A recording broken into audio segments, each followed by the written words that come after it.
Hello అండి. ఇవాల్టి special వచ్చేసి మటన్ కర్రీ.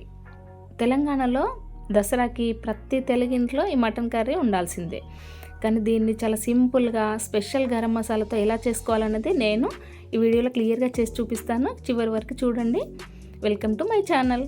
ముందుగా దీనికోసం ఇక్కడ నేను స్టవ్ వెలిగించుకున్నాక ఒక గిన్నెను పెట్టుకొని దానిలో 4 స్పూన్స్ వరకు ఆయిల్ తీసుకున్నాను. ఇలా ఆయిల్ తీసుకున్న తర్వాత దానిలో ఒక మీడియం సైజు ఆనియన్ ఇలా చిన్నగా కట్ చేసుకొని వేసుకొని వాటిని మంచిగా ఫ్రై చేసుకోవాలి. ఆనియన్స్ మంచి కలర్ వచ్చేంత వరకు కూడా ఫ్రై చేసుకోవాలి. ఆనియన్స్ మరీ ఎక్కువగా కూడా వేసుకోకూడదు. దీనిలో 1 స్పూన్ వరకు సాల్ట్ కూడా వేసి మళ్ళీ ఒకసారి అంతా కూడా కలుపుకుంటూ ఫ్రై చేసుకోవాలి. ఆనియన్స్ ఫ్లేవర్ అనేది మరీ డామినేట్ చేయకుండా మటన్ కర్రీనే మంచిగా ఆస్వాదించేట్టుగా మసాలాతో ఉండాలి కాబట్టి నేను ఇక్కడ ఆనియన్స్ ఎక్కువగా వేయట్లేదు. ఇంతైతే సరిపోతుంది. నెక్స్ట్ దీనిలో ఇప్పుడు 1/2 kg వరకు మటన్ని ఇలా పీసెస్లో కట్ చేసి తీసుకున్నాను. వీటిని ఫ్రెష్గా వాష్ చేసుకొని తీసుకున్న తర్వాత ఇప్పుడు ఈ ఆనియన్స్లో వేసి దాన్ని కూడా ఆయిల్లో మంచిగా ఫ్రై చేసుకోవాలి. ఇక్కడ మటన్ అనేది నేను కుక్కర్లో చేయట్లేదండి, గిన్నెలోనే చేస్తున్నాను. మటన్ ఇక్కడ నాకు లేతగానే ఉంది కాబట్టి ఈజీగా కుక్ అయిపోతుంది కాబట్టి నేను గిన్నెలోనే చేసి చూపిస్తున్నాను. ఇప్పుడు ఈ ఆయిల్లోనే చాలాసేపటి వరకు ఇలా ఫ్రై చేసుకోవాలి.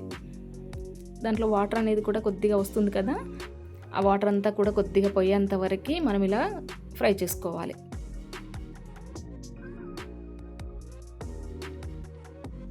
చూసారా, ముక్క అనేది కొద్దిగా మగ్గినట్టుగా అయిపోయింది కదా. ఇలా అంతా కూడా మంచిగా దగ్గరికి అయిన తర్వాత ఇప్పుడు మళ్ళీ దానిపైన లిడ్ని పెట్టి 1-2 మినిట్స్ ఉడికించుకోవాలి.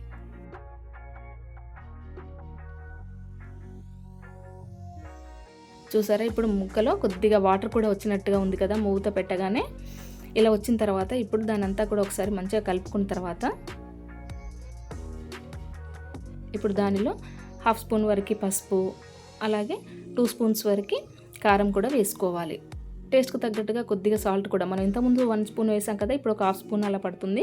మీ టేస్ట్ తగ్గట్టుగా సాల్ట్ కూడా వేసుకొని, కారం కూడా కావాలంటే మీరు కొద్దిగా పెంచుకొని అయినా వేసుకోవచ్చు. ఇక్కడ 2 స్పూన్స్ అయితే సరిపోతుంది. ఇంకా మనం మసాలా కూడా యాడ్ చేస్తుంటాం కదా.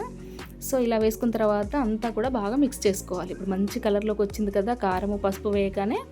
నెక్స్ట్ ఇప్పుడు 2-3 పచ్చిమిర్చిలు కట్ చేసి వేసుకున్నాక కొద్దిగా పుదీనా కూడా వేసి అంతా కూడా ఒకసారి బాగా మిక్స్ చేసుకోవాలి. ఇలా పుదీనా వేయడం వల్ల కూడా దీనికి మంచి ఫ్లేవర్ అనేది పడుతుంది. అందుకోసమే నేను కొద్దిగా ముందుగానే పుదీనా అనేది వేశాను. ఇప్పుడు దీన్ని ఇదంతా కూడా కలుపుకున్న తర్వాత 1 టేబుల్ స్పూన్ వరకు ఫ్రెష్ అల్లం వెల్లుల్లి పేస్ట్ వేసుకోవాలి. మనం ఎప్పుడు నాన్ వెజ్ చేసినా కూడా అల్లం వెల్లుల్లి పేస్ట్ అనేది మంచిగా ఫ్రెష్గా చేసుకున్నది అయితేనే బాగుంటుంది.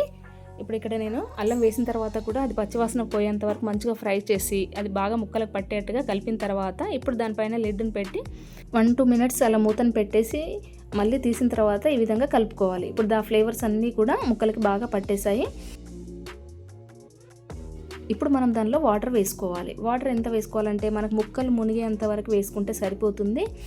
మనం కుక్కర్లో అయినా కూడా లిడ్ని పెట్టేసి 2-3 విజిల్స్ వచ్చే వరకు ఉంచుకోవచ్చు. ఇంకా మన గిన్నెలో వండుకున్నా కూడా ఇలా వాటర్ వేసి లిడ్ని పెట్టి కూడా మంచిగా ఉడికించుకోవచ్చు.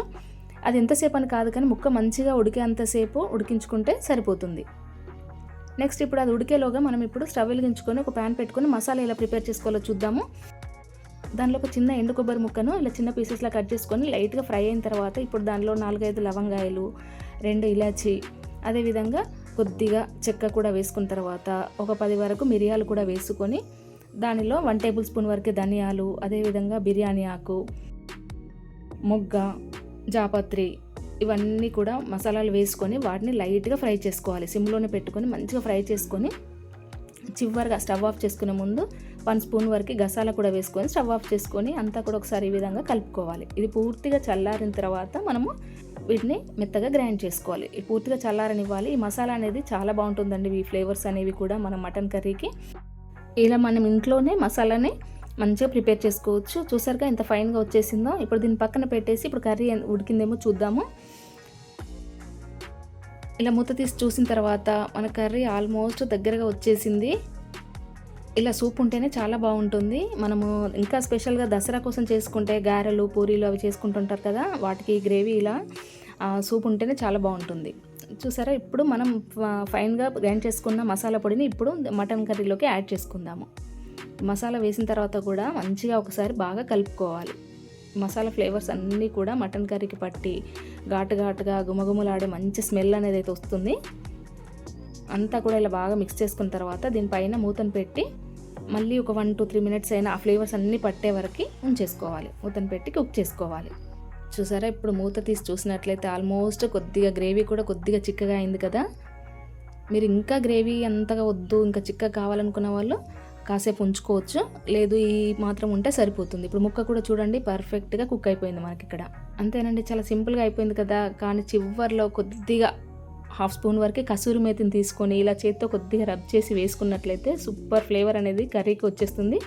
ఒకవేళ మీ దగ్గర అది అవైలబుల్గా లేకపోతే అది స్కిప్ చేయండి. ఈ కర్రీని అంతా కూడా ఒకసారి బాగా కలుపుకున్న తర్వాత చివర్లో మంచి గార్నిష్ కోసం కొత్తిమీర వేసుకున్నారంటే ఆల్మోస్ట్ పర్ఫెక్ట్గా మటన్ కర్రీ అనేది రెడీ అయిపోయింది.